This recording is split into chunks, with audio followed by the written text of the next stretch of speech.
Vice City, just about every neighborhood has its own type of faction. In Little Havana, it's the Cubans. In Prawn Island, it's the street wannabes. But in Little Haiti, it's the Haitians. In the smoke, the whispers, and the fear, the Haitian gang runs the streets like clockwork, mixing crime with something deeper, something darker. What's going on, everybody? You're now officially kicking it with RJ. I want you guys to kick up some feet, kick off some shoes, get something to eat, get something to drink. Today, I'm going to be discussing the Haitian gang, where they came from, who are they, and what happened to them. And before we really get into it, I want you guys to smash the like button, smash the subscribe button. It really helps the algorithm. Anyways, let's get right into it. The Haitian gang is fairly new to Vice City's landscape due to the Cholo gang being the occupants of Little Haiti 2 years prior in 1984. This suggests that the Haitian gang either was likely still in Haiti or scattered around Little Haiti before they organized and formed their gang. When the Cholos were wiped out by Victor Vance and the Cuban gang, Little Haiti and parts of Little Havana became open territory. It's possible that Auntie Poulet rose to power in the 2 years between 1984 and 1986 by exploiting the power vacuum left by the collapse of the Cholos. Wanting to keep his territory and then some, Umberto Urbina and his Cuban gang started to compete with Auntie Poulet and her Haitian gang, who were organizing to emerge as a successor to the Cholos. And by 1986, the Haitian gang had become one of the most feared gangs in Vice City, composed entirely of Haitian immigrants and their descendants. They occupied Little Haiti as their stronghold. Turf wars between the Haitians and the Cubans were a daily reality.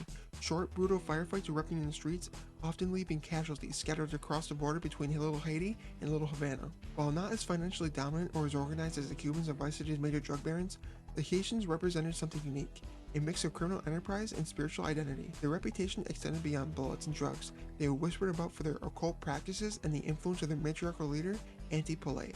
Auntie Poulet wasn't a conventional gang leader. Unlike Umberto Urbina's fiery pride or Ricardo Diaz's explosive paranoia, Poulet ruled through subtlety and manipulation. Her humble home in Little Haiti served as not only her base of operations, but as a kind of a shrine, a place where business, ritual, and sorcery intertwined. Poulet's control over her men was built on fear, faith, and loyalty.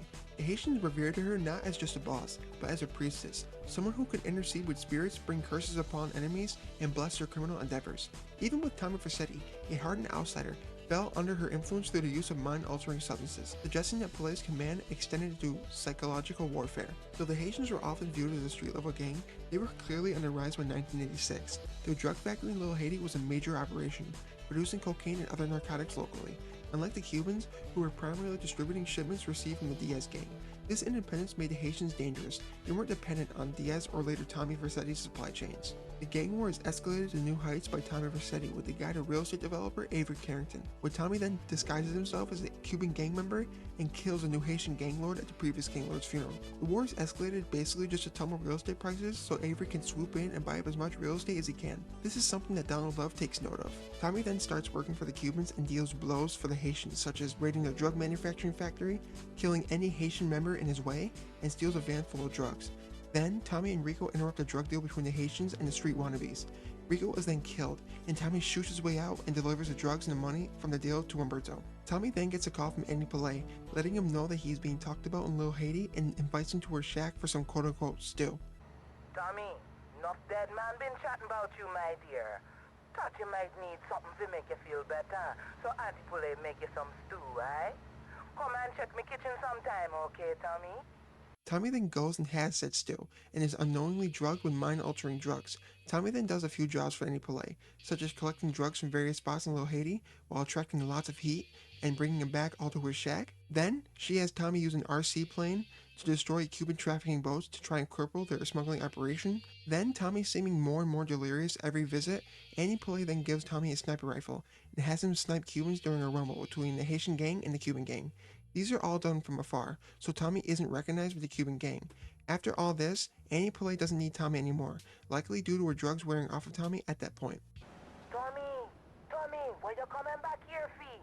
Me tell you, we don't want to see you around here no more. Tommy seeming to not know what he did to the Cuban gang during this time in Auntie Poulet, he then goes back to the Cuban gang to deal one last blow to the Haitian gang. Tommy then takes a Haitian gang car, meets some other gang members, and infiltrates the Haitian drug factory once again.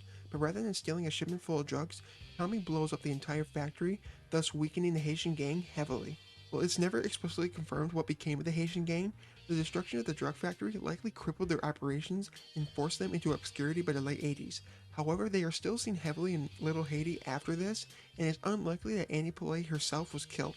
Her power was social and spiritual. She might have survived, retreating deeper into the shadows of Little Haiti, waiting for a chance to rebuild. The Haitian Gang's most distinctive detail, the corrupted form of voodoo, was more than just a stylistic detail. It represented a psychological advantage. Whether or not their curses were real, the fear they inspired was. Rival gangs and locals believed that crossing Auntie Poulet could bring bad luck, illness, or even death. This aura of mysticism helped maintain control where guns alone could not.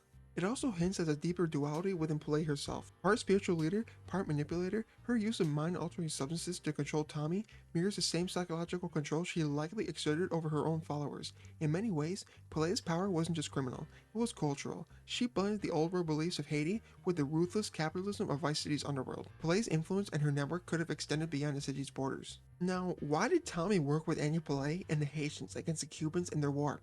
Now, I think Tommy, when he got that call from Auntie Poulet, he went to her thinking that he could probably infiltrate the gang and help out the Cuban gang in doing so, or simply thinks that she's just someone who's offering a nice gesture based on her first phone call.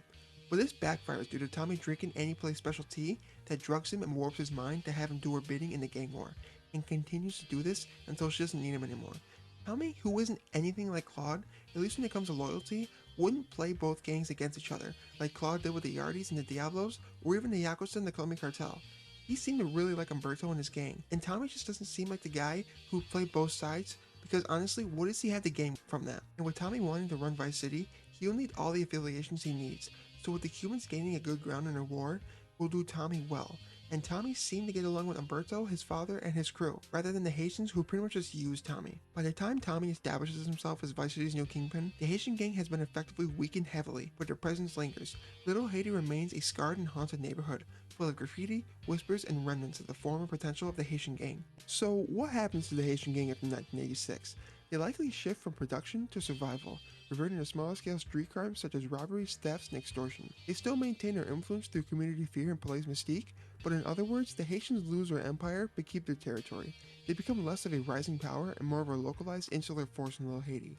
They likely don't expand past Little Haiti due to their little influence past there. The Haitian gang represents one of Vice City's most underrated yet complex factions, a gang that fuses culture, crime, and mysticism into one single volatile identity.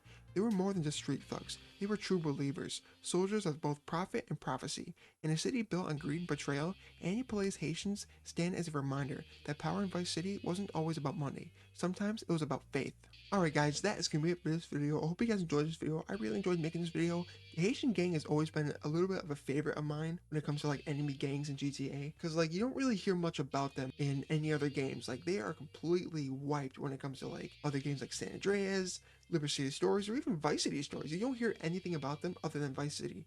I really like that. Kind of keeps them more like mysterious, like what happened to them and all that stuff. And I'm really glad to have answered some questions or theories on like what happened where. I really do enjoy talking about this stuff. And like I say in every video, guys, if you enjoyed this video, you have any idea lore-wise or whatever, put it in the comments below. I'll check it out, and if I like it, you'll be seeing it. Anyway, guys, before I leave, I want you guys to smash the like button, smash the subscribe button. It really helps your algorithm. And I'll see you guys in the next one.